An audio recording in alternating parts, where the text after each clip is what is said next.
So a word on soy.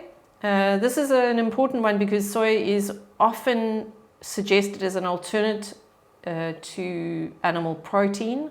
In its fermented form, in its traditional, the way it's used in the East, it's typically used in fermented form. So miso, tempeh, natto, soy sauces are typically fermented, which makes them much more bioavailable.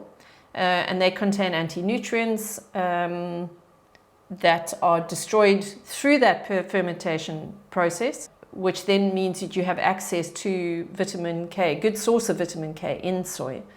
But your commercially sold stuff is not fermented, and it's genetically modified much of the time, contaminated by pesticides. It actually is a very difficult foodstuff for the body to digest and absorb and utilize. So thousands of studies have shown that it can cause malnutrition, digestive distress, immune system breakdown, thyroid dysfunction, cognitive decline, reproductive disorders, infertility, and possible cancers and heart disease.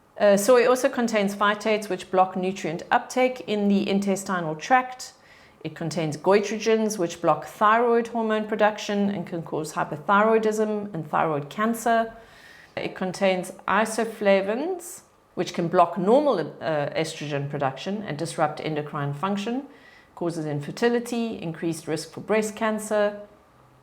Gosh, there's a lot here. On the subject of phytoestrogens, while soy is commonly recommended for menopausal women, I would avoid it for the reasons I've just given you. You know, it's kind of an ongoing debate, but I've never seen the benefits to adding soya into the diet. Unless it's in fermented form. So personally, I wouldn't do it. Obviously, it's a personal choice. You know what the issues are. So yeah, you can have a think about that.